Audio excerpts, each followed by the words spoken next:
Laguna de Bay was black and windless, a sheet of obsidian holding the stars.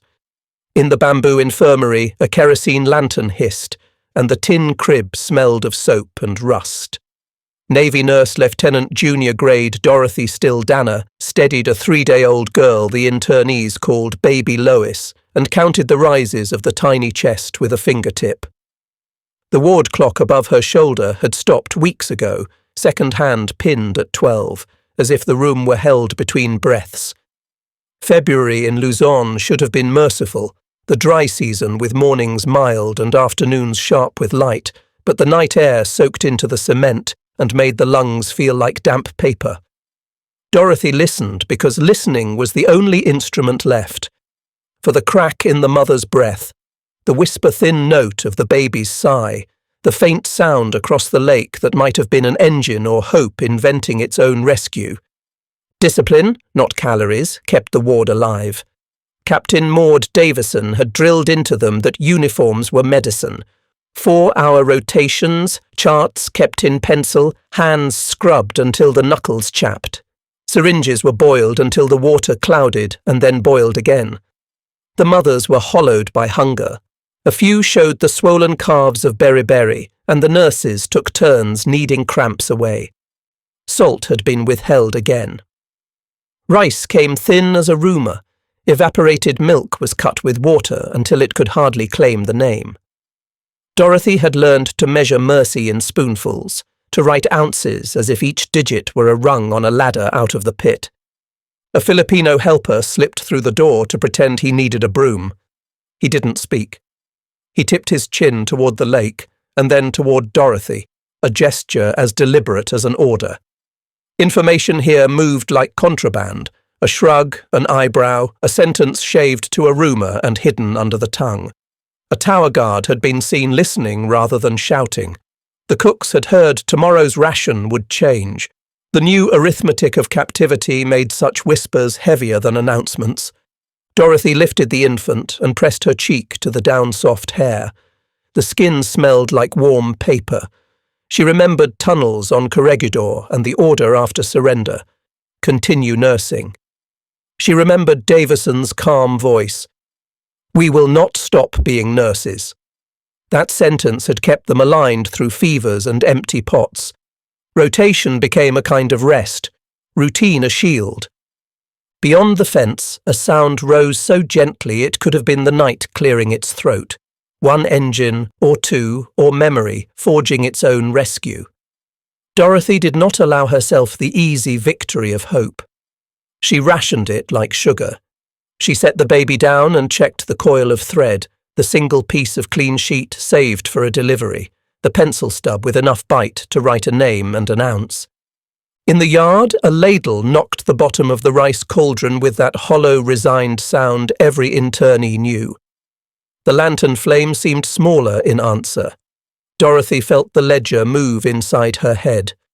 Cloths clean enough for one more swaddle, 1 spoon of sweetened water left if the baby could not keep milk, 2 nurses sleeping light on their mats, uniforms folded at their feet as if inspection still mattered. At the fence, the sentry cleared his throat and did not cough, then cleared it again. Even guards followed rules because rules felt warmer than doubt. The baby's breathing stuttered. Dorothy cupped a hand to guide the night air from the cracked window across the little face. She spoke to the mother in a rhythm more liturgy than language. Hold on. Breathe with me. Count to 4. The mother nodded and obeyed, and Dorothy recognized that small discipline as the difference between panic and survival. This, she thought, is our line. A clean corner, a steady count, a nurse's hands. The hum gathered. She could pick out a lower note and a higher one, not quite in tune, the way 2 distant motors make a chord you feel in your teeth. Before the war, such a sound was nothing. Now it was a theorem with a single solution. If machines were moving across that black sheet of water at this hour, they were moving with purpose. She glanced at the dead clock as if it might have the decency to start again, to acknowledge the second hand that would not fall. She bent close so the lantern warmed her temple and said the words that had become ceremony before every unknown. Hold on. Across the lake, the sound veered and straightened, like a vehicle turning onto a long road. Dorothy imagined the shape of a bow being drawn and stopped herself from finishing the thought, as if even metaphors could be overheard. The baby sighed, petal soft. The sentry walked 4 paces and turned, walked 4 paces and turned, a metronome for the night. The night exhaled. The engines settled into a tempo she remembered from fields where C-47s idled while litter straps clicked through buckles 9 to a side. She knew the smell of gasoline. She looked at the baby, at the mother, and felt the ledger inside her flip to a new page. Time would move again. It had the sound of distance closing. The chalkboard hung crooked on the Santo Tomas infirmary wall and listed defiance in tidy script. Names, ounces, fevers, dates, each line a flag planted in occupied ground. Manila's streets beyond the university gates had changed flags, but the nurses still made rounds in khaki where pressing was possible and in collars that counted as clean because they had been scrubbed hard with a sliver of soap. Captain Maud C. Davison, Army Nurse Corps, moved down the row with a clipboard scarred by 100 elbows and the habit of order. She paused at each bed and let the silence do the work of a question. The women straightened their collars without looking, as if the act itself were a blood pressure taken. Discipline was the first drug. Davison spoke once and did not repeat herself. Uniforms were orders, not suggestions. 4-hour rotations stood even when sleep was fiction. Latrines were policed because disease does not read treaties. When a young nurse reached to roll her sleeves in the heat, Davison's eyebrow rose by a single degree and the sleeves stayed down. Standards were not for appearance. They were the last working technology the camp possessed, the doctrine that did not require a power source other than will. They boiled syringes until the water went cloudy and then boiled them again. Thermometers were treated like gold. One broke and was buried with the solemnity of a comrade. Evaporated milk, when it could be traded for, was thinned and tallied. Salt, when it appeared, was measured by pinches and guarded like a password. Beriberi swelled ankles. Dysentery hollowed men into paper lanterns. Malaria kept its appointments with cruel punctuality. The nurses made charts that would have pleased precise colonels and stuck to them like infantry to a line of foxholes. The war baby corner took shape in a repurposed classroom where the windows rattled and afternoon light fell like inspection. 45 babies in 1942, 14 in 1943, 14 in 1944, 2 in 1945. Spoken aloud, those numbers sounded like a chant, proof that the future still insisted. Beds were tables scoured smooth. Thread was counted like ammunition. A midwife among the internees taught 3 quick knots that would hold even when fingers shook. The women worked to the metronome of breath and the brittle cadence of ration tins being opened with careful fingers. On dry season afternoons, a breeze carried dust, boiled rice, damp canvas. On others, the air did not move and every breath felt borrowed. A civilian doctor, grey as ash and exacting as any colonel, shared the ward without ceremony. He and Davison argued in whispers over the last spoon of quinine. Neither raised a voice. Too many ears were listening for permission to fall apart. The work was to give them none. Procedure existed for air raids, cholera, birth. There was no checklist for despair. Letters, when they came, arrived as rumours. Manila was a rumour, a street where someone had seen an American truck, a house where bread failed to arrive, a guard whose face looked less certain. The nurses kept their own rumour mill for morale, telling each other that a baby had gained an ounce, that a sentry had smiled, that the afternoon breeze meant the season would be merciful. Hope, like salt, worked only in pinches. Too much, too fast, and the heart cramped like a calf in the night. They insisted on courtesies. A private from among the internees knocked before entering. A civilian volunteer used rank without irony. Lieutenant, captain. A girl on night watch practiced saying ma'am until it sounded like breathing. The duty roster hung at the end of the ward because paper made things real. When ink ran low, they wrote lighter. When paper ran low, they wrote smaller. These gestures would have seemed fussy anywhere else. Here they were a perimeter. Reveille was whenever the building woke. Someone would hum the first bars of a march just above heartbeat. Feet moved to that rhythm, hands laid out kits to that rhythm, bed checks clicked to that rhythm. It was a private music, edged and insistent, reminding the weary they still belonged to an army whose unwritten doctrine held that order multiplies strength. Long before anyone wrote force protection, sanitation and morale were their weapons. A newborn cried like a sparrow. The sound cleaned the ward as effectively as soap. Davison wrote the child's name and weight and drew a square around it, a fort against whatever came next. The mother slept and woke in waves while a nurse coaxed a swallow at a time from a cup dented into a spout. In the corner, eggshells dried on a cloth, waiting to be ground fine for calcium. An older internee taught a younger one to swaddle with the economy of a field dressing, each fold a tiny field order executed without waste.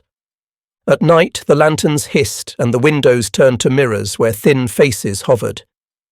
The nurses rehearsed under their breath what they would say if surrender turned uglier than it had. Davison would have said there was not a form for despair. She would have said, wash your hands, check your patient, adjust your collar, and walk to the next bed. The ward obeyed because obedience was strength on a ration. Somewhere beyond the walls, engines would one day find their timing. Inside, the clock kept time with pencils and soap. Tokyo's winter light came thin through the paper screens, a grey that made the rice look greyer. Emiko Tanaka folded a cloth diaper cut from a flour sack and set it on the sill beside a teacup that had outlived its handle. The radio gave her weather and phrases about endurance, purity, and inevitable victory. It never gave her the word prisoner. She learned the texture of scarcity by touch, soap shaved into coins, kerosene eked to a murmur, barley stretched past appetite. She did not know that, beyond an ocean, American nurses in enemy-run camps measured mercy in spoonfuls and kept infants alive a day at a time. The neighborhood association met after dusk. Drills used whistles, buckets, and brooms. The women learned to pass water in a line shaped like a spine. A warden with a striped armband walked the alley and spoke of spiritual mobilization. He did not have to say hunger. The word lived in every voice that trailed off before the end of a sentence. Emiko listened and thought of fevers that bowed children like wilted stems. On the street, a newsboy barked headlines. The editorials did not say starvation had become a policy. They did not say medicine had turned to contraband. They did not mention women in American uniforms arranging 4-hour shifts under Japanese guards or babies wrapped in blankets cut from classroom curtains. They did not say that a sentry sometimes looked away when a Filipino labourer passed a note the size of a thumbnail. When she stood in line for rice, Emiko counted the steps between the ration office and the corner where the alley narrowed, the turns where a spill would cost a meal. She could tell you the exact angle to turn the stove knob so kerosene would not flare and waste. If someone had told her that in 1944 the United States built more airplanes than Japan would build in the entire war, she would have smiled politely and changed the subject. The number would not fit in her kitchen. Factories with names she had never heard could outfly a nation. A single year could eclipse 5 years of effort. She learned to fold paper cranes and to fold days into useful shapes. She wrote nothing of fear in her diary because there was nothing safe to write. She wrote of weather, of mending, of the neighbour who traded a spoon of salt for 3 needles. An air raid siren wound up and unspooled. She practiced leading children downstairs while keeping her voice flat enough to iron panic. A poster showed a mother cradling a son beneath a sunburst. She walked past with eyes forward. Rumours travelled without attribution. A cousin heard the Americans had landed on Luzon. A shopkeeper said Manila was quiet. Someone else whispered of victory somewhere no map could support. Emiko placed these on a shelf next to wishful thinking and kept stirring the pot. The kettle hissed a thin breath that smelled faintly metallic. She poured carefully, counting heartbeats to keep from wasting fuel. At night, with the city blown thin by cold, she listened for airplanes. There were fewer now, and sometimes more. The pattern disobeyed the calendar. In the dark, she imagined a soft engine note, not overhead but far away, like weather approaching a place with water. She could not know that a lake on Luzon waited like a black mirror for tracked machines to break its skin. She did not know the word Amtrak, could not picture a rear ramp dropping like a drawbridge so that women carrying infants could climb aboard and smell gasoline as if it were a spring breeze. In the morning, she poured barley into the pot and thought of her husband's neat handwriting and the way he used to fix the kettle handle with a patience that made repair seem ceremonial. A letter came that did not say where he was. She turned the flame down so the barley would not boil over. She folded the cloth diaper from the sill and watched steam rise from the pot like a prayer with no address. On another street, the newsboy barked a new headline. Emiko wiped her hands on her apron, placed the diaper on the line, and told herself they would endure to the bitter end. The radio agreed. The kettle agreed. Somewhere beyond that small vocabulary, engines rehearsed the word she had not been permitted to learn: rescue. She tried to picture the factories the rumours named and could only imagine long rooms filled with windows and hammering light, lines of women in coveralls guiding rivets home, a siren that rose like a hymn at shift change, promising momentum. Engines idled like restrained dogs along the boulevard, exhaust turning the dawn air a tender blue. Manila's streets still held the night when the order moved down the line. Mount up. The 1st Cavalry Division's flying column had a map inked with arrows, and a trooper in the lead scout car slapped the dash twice, a ritual older than the war, and the convoy began to roll toward Santo Tomas University. The plan would have fit on an index card: find speed, make a hole, hold it open. Radios checked, fuel tallied, magazines counted. The city ahead was a geometry of choke points, fire pockets, and dead turns. But the column moved like a narrow river cutting its own channel through rubble. A staff captain bent over his board, pencil shaved to a needle, and recalculated rates of advance when corners turned mean. España, Quezon, Lerma, street signs became waypoints and then accomplishments. A head-high wall and a wrought-iron gate bracketed a campus turned into a city. Inside were families, nurses, the sick laid out in rows where books had lived. The column halted short, engines rumbling. At the front bumper, a lieutenant called in, "On station, standing by, request go." Somewhere in the ether, a higher voice gave permission, and the gate came down to the clean, convincing grammar of shaped charges. The courtyard seethed and then organised, 4,000 people compressing into lanes chalked by shouted instruction and the universal language of an open hand. Names were not taken, wrists and eyes were. Internees were moved by category: litter, weak ambulatory, strong ambulatory, children, into vehicles that seemed to grow new handholds as the hour demanded. A corporal with a grease pencil marked windshields with quick codes so the returning drivers would know which building to hit next. At the gate, burst after burst, answered by short, disciplined fire, told its own arithmetic: hold, load, go. There are moments in war when distance collapses into touch. This was one.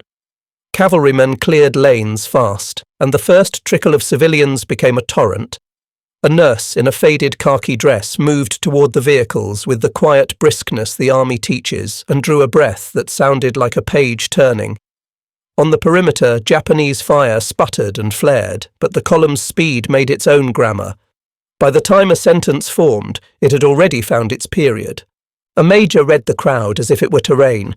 He sent an armoured car to wedge a gap wider, directed litter teams to the weakest, and pointed 4 jeeps toward the far courtyard where the infirmary sagged. Internees climbed onto fenders, out of habit asking permission to ride, and drivers answered with open palms. The radios stayed tidy. Brevity, call signs, corrections. Because clarity is kindness when chaos wants in. The column did math without pausing. How many to carry this minute and how many to leave for the next run without risking the line, how far to push the screen, how fast to feed the rumour that hope was real without letting it stampede. A sergeant slung a child to his hip the way he would have slung a Thompson if the moment asked. A nun climbed into a truck bed and began sorting by need rather than noise. Somewhere beyond the wall, an urban fight rumbled and reminded every hand to move. The campus bell swung and found a voice. A boy slapped the fender twice and grinned, borrowing the trooper's ritual, and the truck rolled forward under a rain of thanks. A young officer turned and saw a woman in a US Army nurse's uniform, rank faint on the collar, posture correct despite hunger. She met his eye and nodded once, the whole war compressed into courtesy. Santo Tomas felt impossible until it wasn't, and then it felt like precedent. If speed and will could break a lock here and carry thousands into the open air, they could do it again. Maps in a tent 6 miles away sprouted new arrows that pointed toward Los Baños. The flying column became promise, and promise became pressure. The major folded his map and looked at the sky as if reading weather. He climbed into his jeep, checked the fuel, and ordered the turnout because the city was not finished with them. A nurse stood at the gate watching the last vehicle pass, then turned back to charts and beds, because discipline does not retire when engine noise fades. The lake looked innocent on the map, a soft blue thumbprint south of Manila, but the staff treated it like a runway laid sideways. In a tent that smelled of canvas and pencil shavings, the 11th Airborne's planners slid overlays until symbols aligned. Paratroopers inside the wire, tracked amphibians across Laguna de Bay, guerrillas sealing roads, and a diversion to make a nearby Japanese division look the wrong way. First, the air. C-47 Skytrains would carry B Company, 1511 parachute infantry, to a dawn drop almost atop the camp. Each bird was a known quantity, 27 troopers for a combat jump or 18 litter patients on evacuation. Drop altitude, wind and time over target were written larger than pride. Watches were synchronized, then checked again out of habit that felt like prayer. Then the water. 50-plus LVT-4 amphibian tractors from the 672nd would nose into the lake before first light. Rear ramps would drop like drawbridges. Loading would be civil even under threat. Each hull could take roughly 18 to 24 souls. On land they ran near 20 miles per hour. On water they swam with a stubborn competence. 30 and 50 caliber mounts gave gunners steady arcs, and crews had drilled until hand signals were sentences. On the roads, Filipino guerrillas would close intersections and set ambushes in the seams between habit and schedule.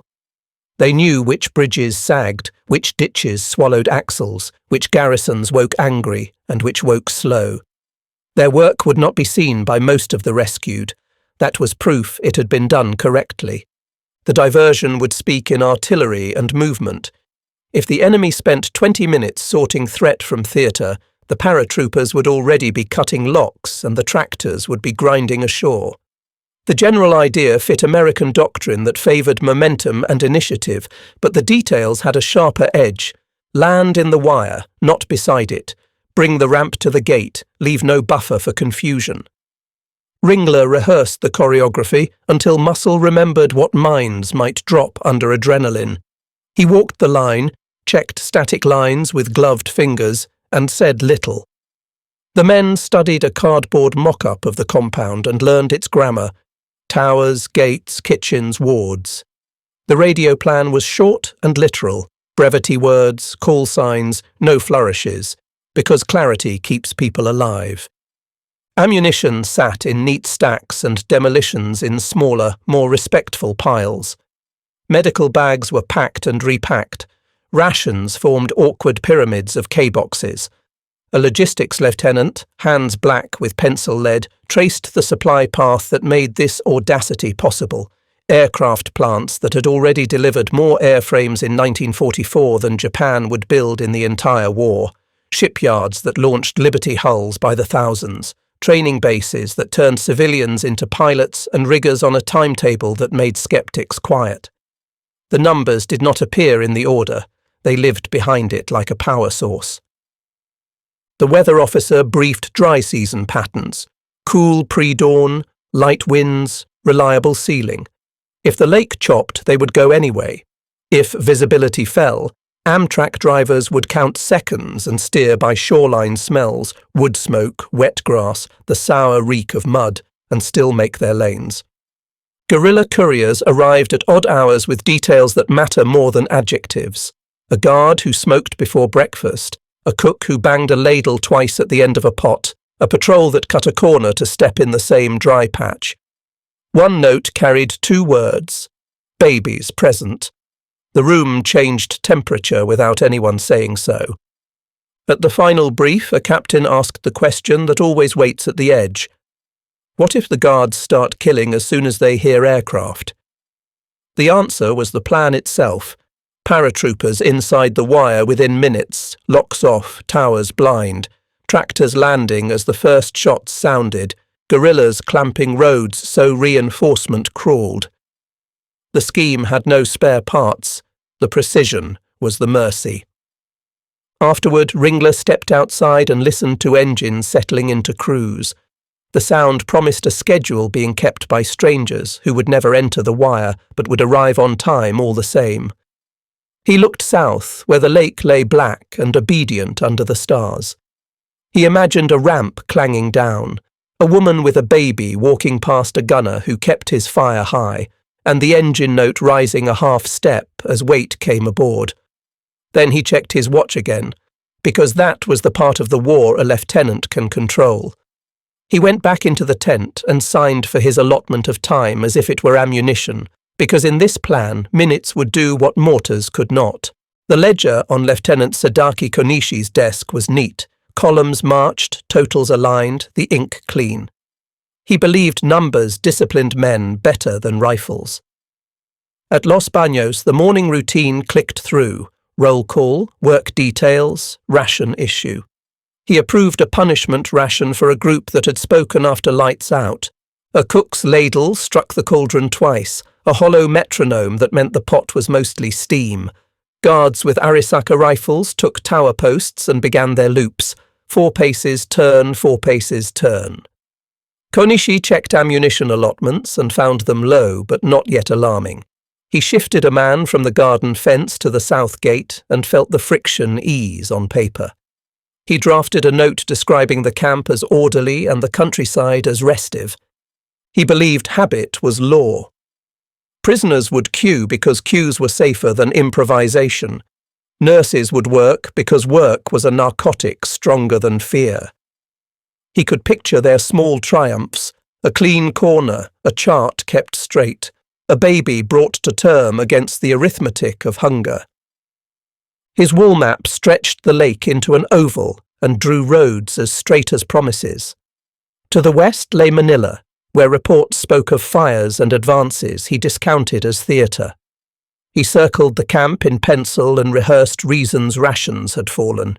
In truth, the reason fit into a single sentence: hunger shortened lines. The guards were not fools. Crates held fewer cartridges. A corporal reported engines on the lake after midnight.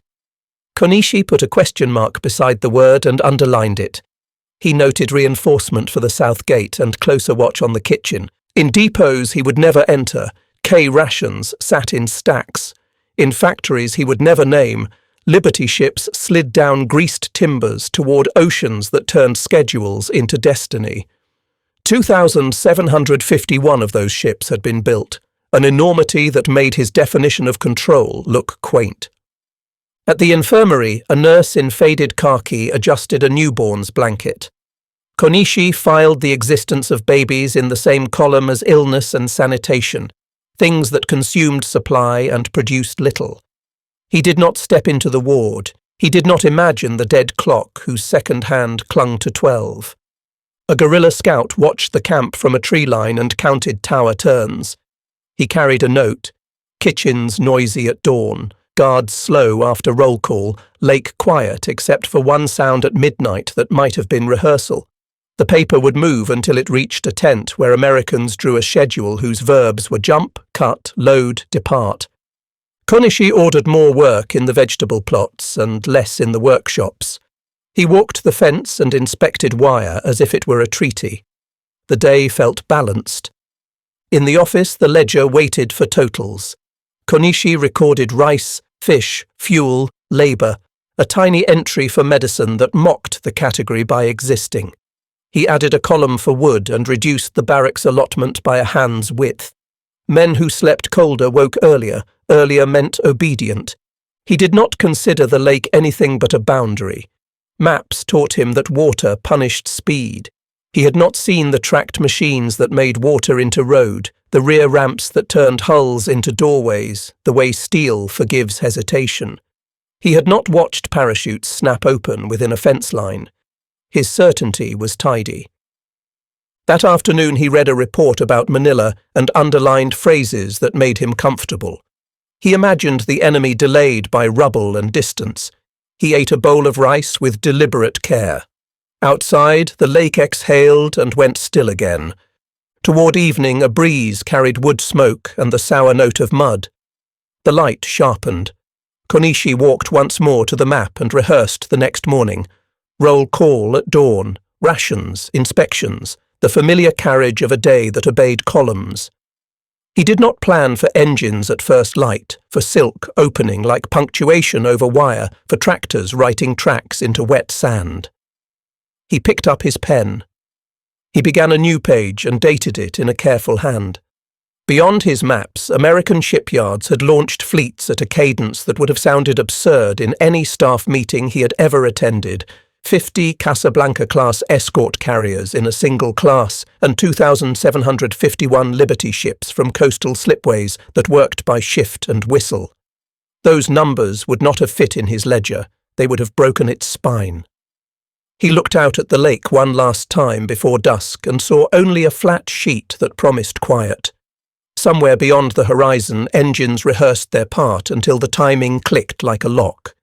In the ward, a nurse rewound a bandage and whispered to a mother to sleep while she could. The guard in the nearest tower began his 4 paces again. The knight, trained by repetition, appeared to agree. At first light, the lake would change from boundary to road, parachutes would punctuate the margin of his map, and steel tracks would turn his columns to erasures, not by argument, but by arrival on time. Dawn's first hint was not light, but temperature, the subtle slackening of night's grip that told skin the hour had turned. The lake held its breath.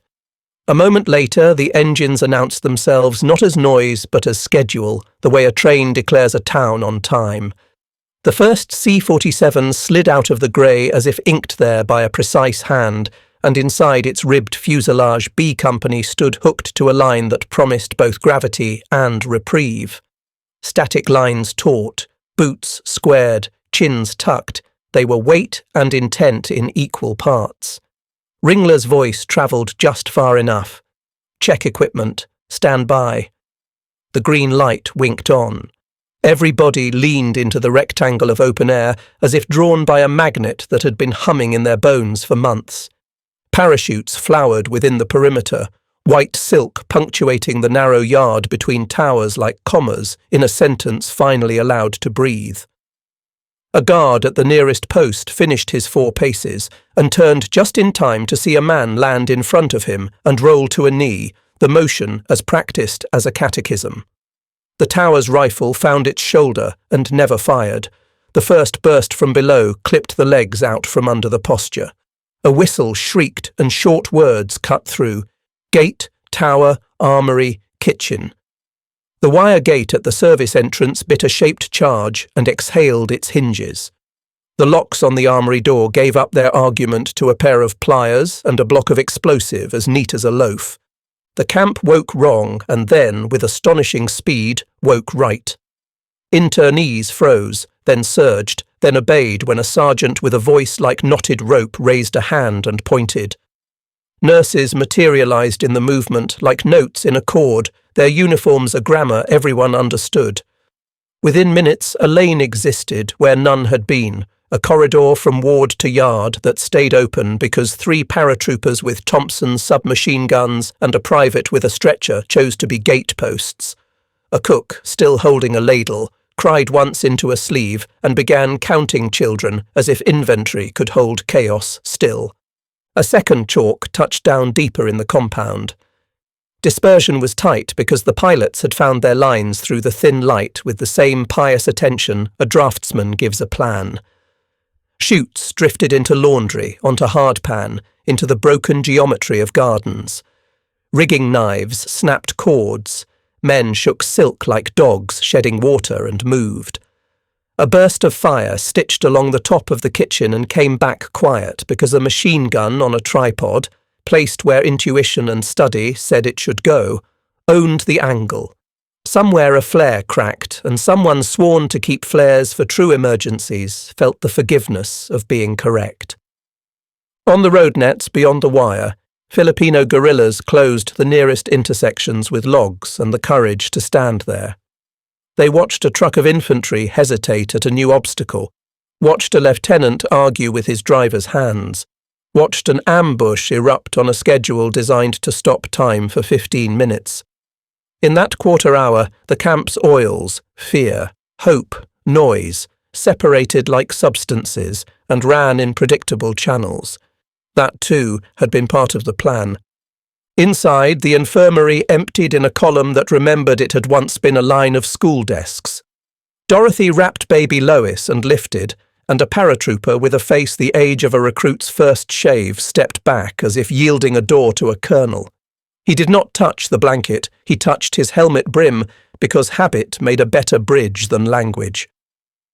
The mother moved as though each foot were a rung on a ladder out of a well.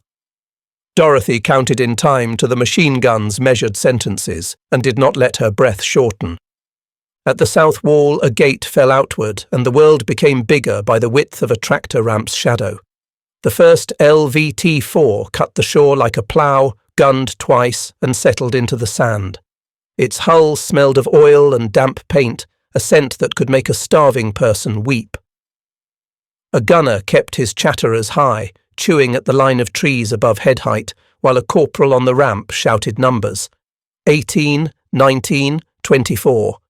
The arithmetic felt like medicine. Every count made someone tangibly safer. A radio net held up under the kind of stress that usually makes wires sing off key. The call signs were short, and the brevity codes were honest. A forward element reported towers silent, another reported the armory secured, a third asked for one more Bangalore to kiss a fence goodbye. The lake took the second craft, and the third, and rings on the water fetched and fell as if disciplined into formation. Above it all, the last C-47 circled once, turned its broad shoulder to the east, and went home to fetch more war from somewhere impossibly far and yet precisely near. In the yard, the last holdouts began to believe. A priest blessed without waiting for a lull. A boy tried to salute with the wrong hand and corrected himself, as if the gesture would jam unless executed properly. Dorothy reached the ramp and felt the steel under her shoes buzz with readiness. She passed the baby up, climbed, and took the bundle back, the motion unbroken, the engine note rising half a step as if recognizing the added weight. The gunner glanced down for one heartbeat and closed his mouth on whatever he had been about to say, because words would not bear it. The driver caught a signal from the beachmaster, a flat palm cutting the air, and threw the throttle forward. Water climbed the bow. The camp stepped backward into its own distance. The first wake carved the shore with the authority of a line drawn by a general. Behind it, the second and third came on, LVT-4 hulls shouldering water as if the lake had been a drill field waiting for inspection. Steel tracks hissed and clanked, and the smell of gasoline hung in the air like permission. Men and women moved in files, determined less by urgency than by choreography learned in timelines, a way of walking that made room for both fear and procedure. The ramp was a mouth opening to say the right word at last. Load plans that had lived on clipboards now took flesh. Each tractor would carry 18 to 24 souls, plus litters. Ambulatory internees stepped where a coxswain pointed and found a grip that had been bolted on with a stranger's foresight months earlier in a factory thousands of miles away. Litters slid into the hull's ribs and locked there with the quiet finality a nurse recognizes as safety. A gunner tracked the tree line with his .50, then dipped to let a man carrying a child pass under, then raised again so the beaten zone would stay in branches and roofs, not faces. The lake received weight without complaint.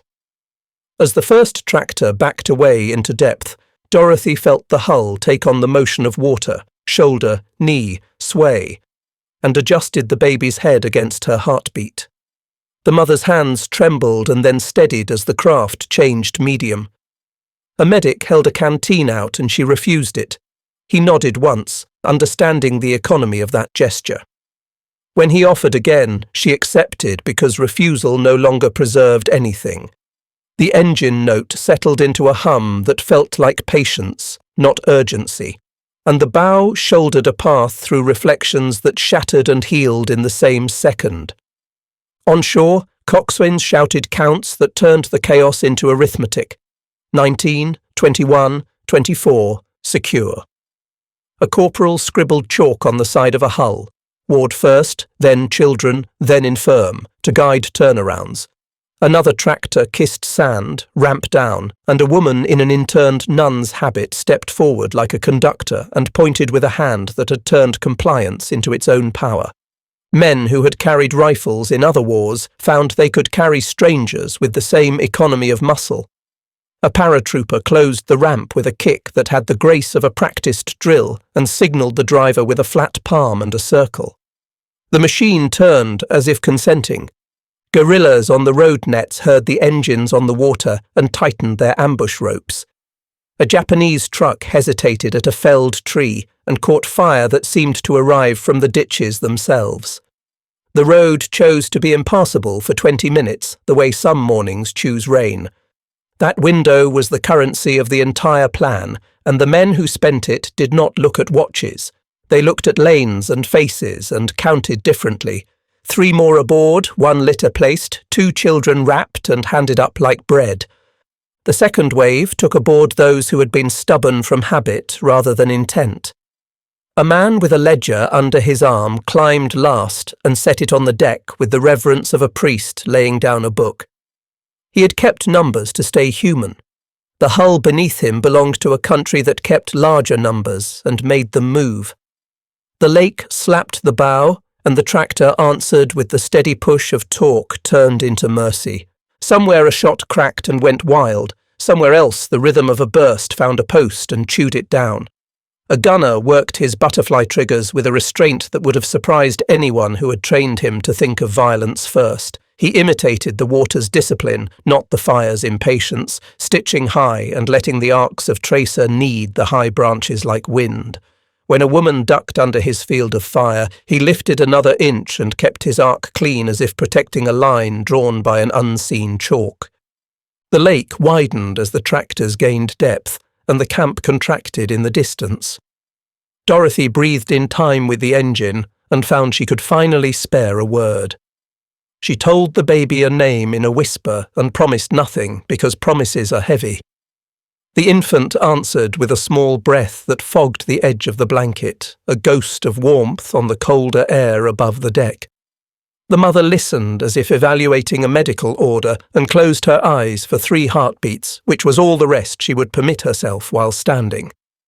On the far shore, the extraction point had been smoothed by planning into a sequence that made room for exhaustion. Vehicles waited in a formation that looked like courtesy. Medics had laid out blankets and hot water as if the war could be convinced to behave. A captain checked his wristwatch and then the horizon, balancing the two, understanding that time was a commodity their side manufactured at scale. When the first tractor's prow kissed sand the way a bow kisses a stage, he stepped forward and raised his hand, and the operation widened into that Clarity logistics officer's dream-in. 2,147 internees would be counted across this day, with American losses so small the numbers felt like mercy written in ink. The tractors kept arriving, each wake a line that said the same sentence again and again: "We have the capacity to do this and still fight a war." A final wave turned, engines lifting their voices, and the lake blew a little spray into faces not yet ready to believe. Then the machines made their last broad curve, like a signature, and aimed back toward the far shore where the camp was already starting to fade into its next life as memory. If you freeze the frame on a single tractor's wake and a single baby's breath, the moment seems miraculous, defiant, delicate enough to crack under the weight of explanation. Let it run, and the lens widens until the miracle shows its engines. A continent had moved to that shoreline by the plain power of schedule. An airfield mechanic torqued a bolt to spec in Nebraska. A riveter dropped a bead in California. A draftsman corrected a tolerance in Michigan. A dispatcher found a spare truck bed in Brisbane for crates that refused to miss the boat. The Mercy at the ramp had serial numbers and purchase orders behind it, a trail of signatures that made compassion run like current. The numbers staggered even men who dealt in numbers. American plants produced roughly 355,000 aircraft during the war, while Japan built about 76,000. That disproportion trickled down to dawn on Laguna de Bay as confidently as gravity. The C-47s that planted parachutes inside the wire had been stamped out on jigs that did not sleep. The tractors shuttling through spray had come from lines where men and women worked in 3 shifts under lights that no air raid ever doused. If a fuselage bucked a jig and wasted a sheet of aluminum, no one cried because the order book read like a coastline: more tomorrow. Kaiser's Richmond shipyards pushed hulls down greased ways at a rate that would have broken the back of any ledger Lieutenant Konishi had ever balanced. The Liberty ship Robert E. Peary had gone from keel to christening in 4 days and 15 hours. Even when the spectacle settled to the ordinary was obscene in its productivity. 2,751 of those cargo ships built, an armada of appetite feeding every theatre.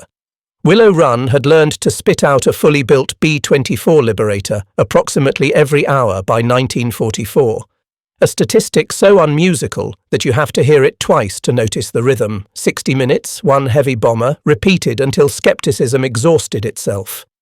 This was the impossible statistic rule at work in real time. What a free people can compel steel to do when they put their hands to it.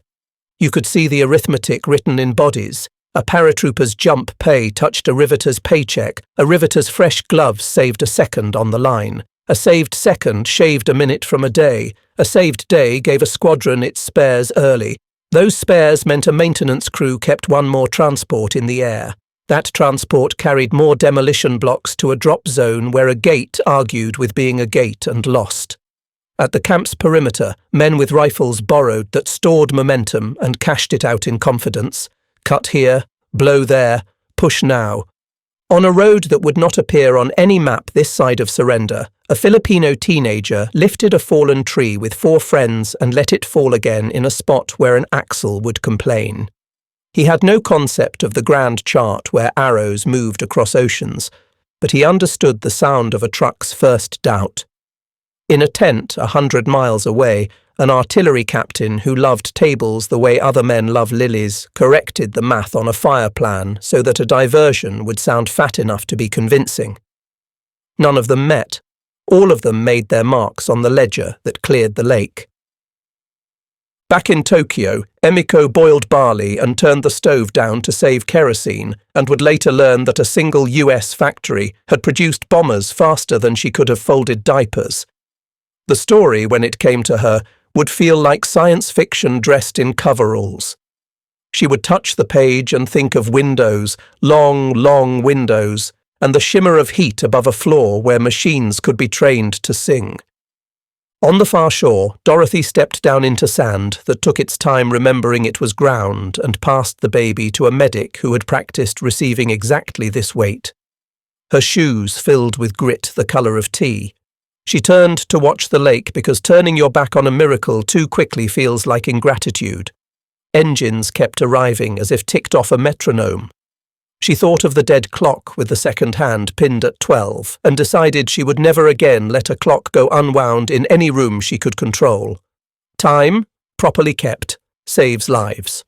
Across the water, the last tractors shouldered spray and the camp dissolved into distance, a geometry unpinned from cruelty and revised by arrival. The men on the gun mounts dialed their elevation down to safe and let the barrels cool with the same thoughtful attention a nurse gives a thermometer. The convoy on the beach formed not because of improvisation's genius, but because improvisation had been trained and fed and supplied until it could be trusted. When the last wave nosed in, a logistics lieutenant clicked his pencil once and wrote a total that would live in reports. 2,147 evacuated. Beside it, he wrote the cost, and even that small sum drew a line under the larger truth. This is what abundance sounds like when it tells the truth. We had enough to do this, and enough to do everything else besides. Afterward, the maps turned into ledgers.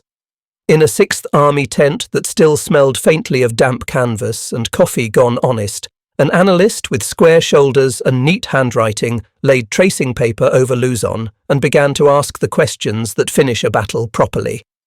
What time did the first stick drop inside the fence, and when did the first ramp bang down? How many minutes opened between the diversion's first salvo and the first Japanese unit's attempt to pivot toward the camp? How much fuel did the tractor column burn per nautical mile, and where in the chain would a single missing drum have broken the hour that saved babies? He found the answers where the best answers live, in the quiet arithmetic of rates. Paratroopers called time on ground in single digits. Tower guns went silent in less than a song. The first lane from ward to beach stood open in a span you could measure by breath counts. The lake crossing plotted like a solved problem, distance divided by average speed, adjusted for load, squared by discipline. Guerrilla ambushes bought quarters of hours, which, in rescue work, are bars of gold. The analyst did not waste adjectives on the coxswains. He measured their excellence by the lack of corrections on the net.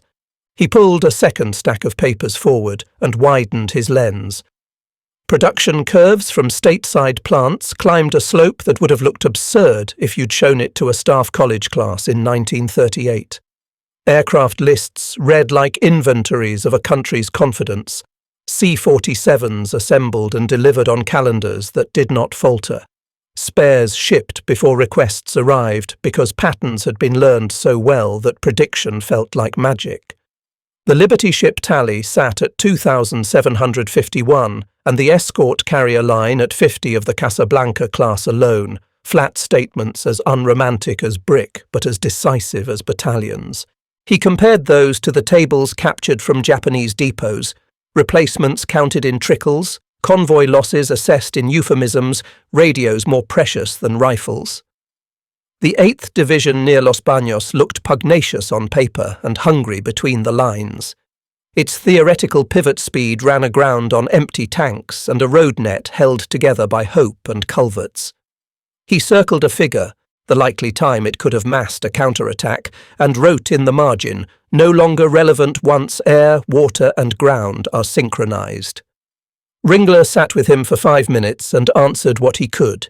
He corrected a timestamp on a chalk strop and then asked whether the numbers meant anything beyond the good feeling of being right. The analyst tapped the column that summed minutes saved by preparation. "That's doctrine," he said without looking up. "That's the difference between rescue and memorial." The report he typed, 2 carbons, 1 for the division file, 1 for the theatre, never raised its voice. It simply stacked proof until even the most romance-sick reader understood that the raid's audacity had been the predictable outcome of a system functioning as designed. He inserted a comparative he enjoyed more than he should have.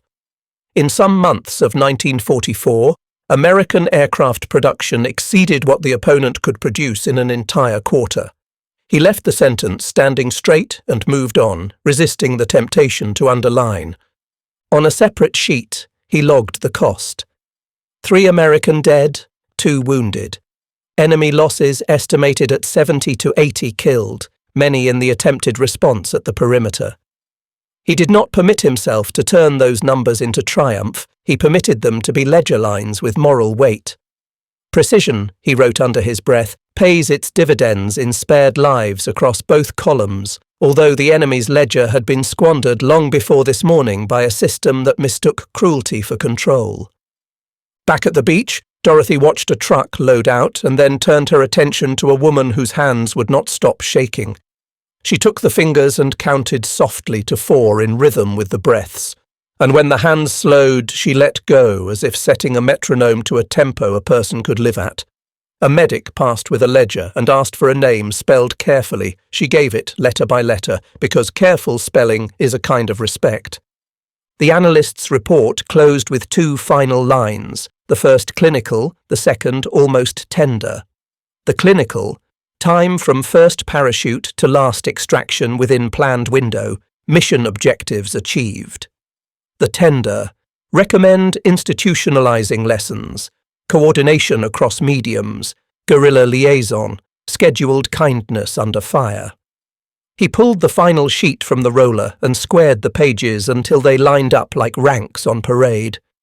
In the space between numbers and names lived the quiet thing that keeps free armies honest, the recognition that logistics is not just movement, but mercy with a timetable. He signed his name with the small pride of a man who has arranged facts properly and sent them into the world to do their work. When the war's noise thinned, paper began to carry what radios had hidden.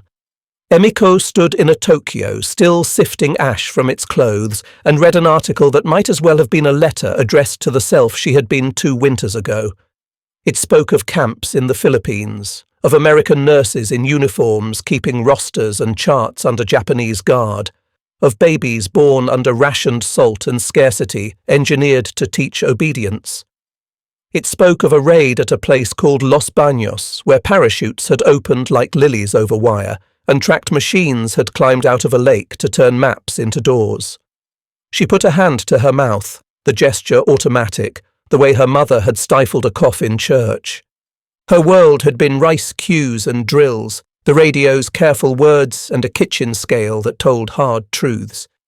She had folded cloth diapers from flour sacks while the neighbourhood warden spoke of purity and endurance. No one had spoken of prisoners. No one had said anything useful about mercy. The newspaper now offered photographs.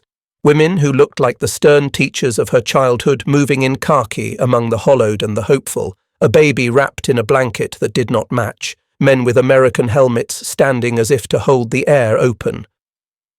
Emiko traced the edge of a picture with a fingertip and imagined the smell of that room: rice, damp concrete, kerosene, bodies that needed salt. Other pages carried other reckonings. A name she did not know, Lieutenant Sadaki Konishi, appeared in court reports tied to Los Baños. The evidence read like a ledger made to accuse, ration tables narrowed and justified, punishments that saved rice at the expense of strength, orders carried by men who had believed a tidy column might pass for morality. Witnesses described routines that had cost lives grain by grain. When verdicts came, they came in the same ink as recipes and weather reports, as if the country had decided that the ordinary paper could hold everything at last. Emiko thought of the nights she had listened for airplanes and made shapes of clouds on the ceiling, and had not guessed that the engines she feared were the same engines that would one morning arrive at the edge of a different world and say, in steel and procedure, "Enough."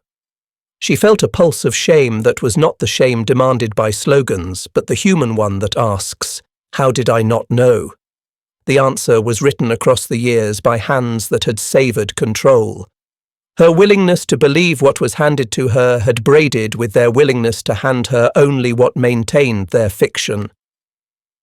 The child's voice across the courtyard called for a ball, and she startled, as if caught at a window she had not been permitted to open. Some effects of truth move backward. She reconsidered moments, the silence in the newspaper where a name should have been, the radio's tone when it said certain places, the way a widow's eyes had watched a queue like a sentry. The new information did not make those memories less sharp. It made them align like troops finding a formation.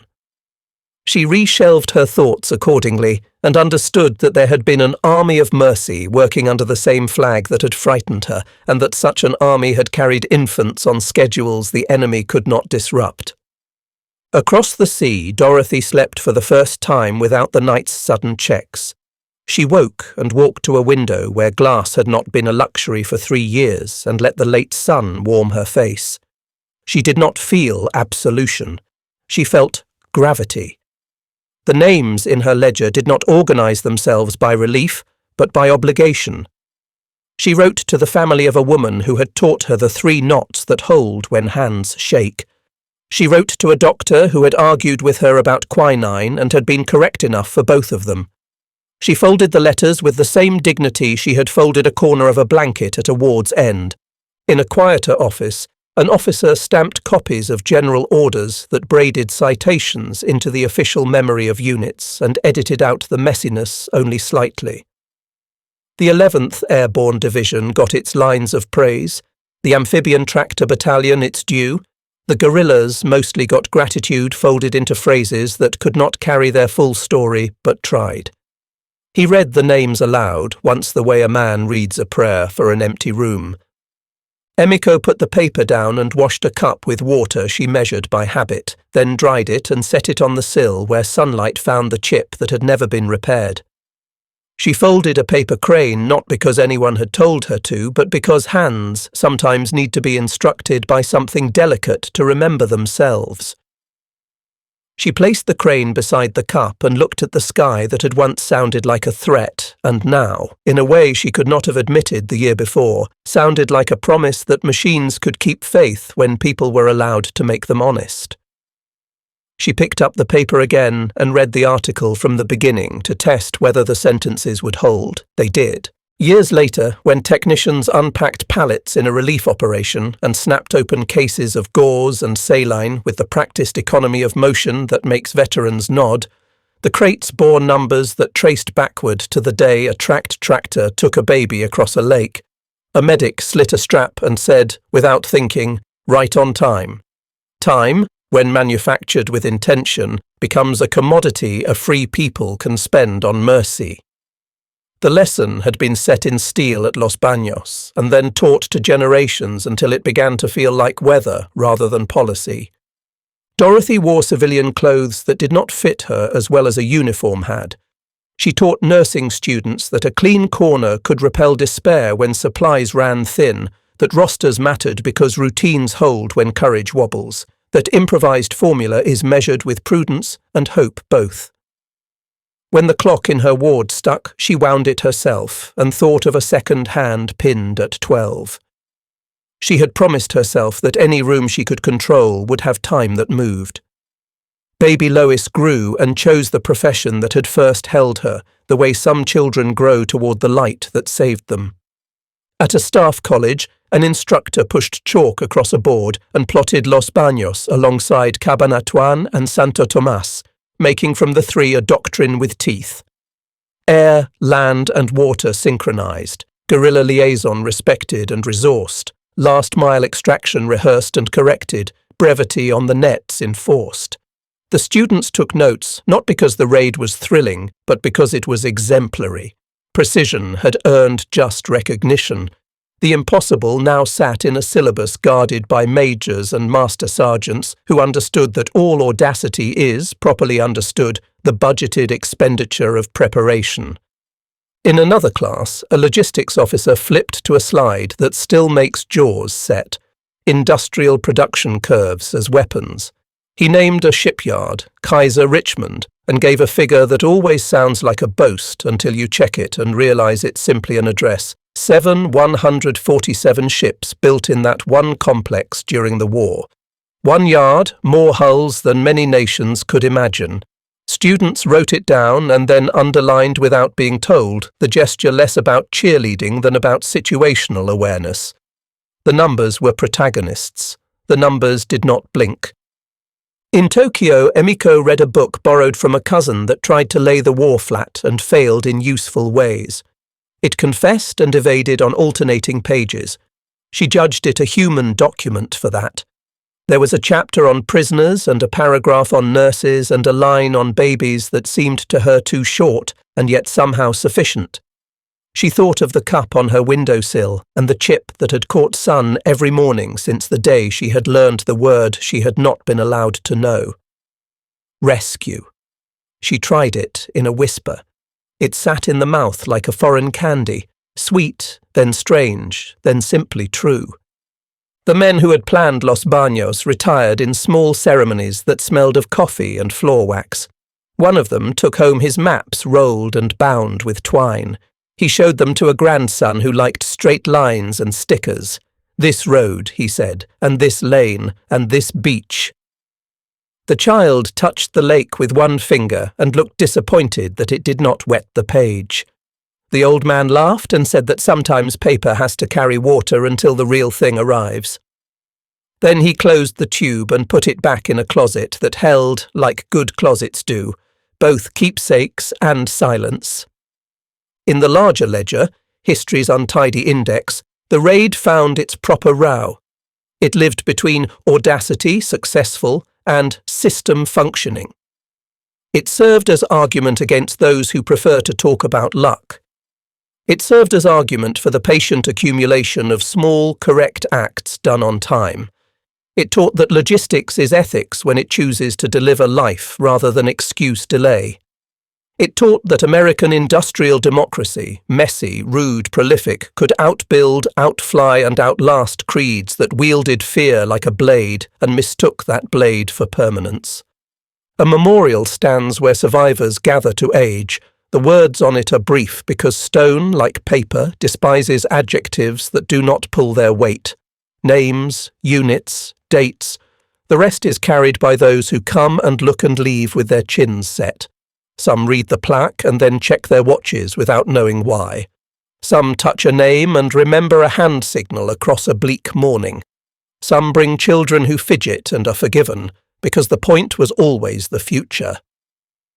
On a quiet afternoon, Dorothy folded a blanket with the same dignity she had once given a corner of a ward bed and set it beside a window that let the light find lint like stars.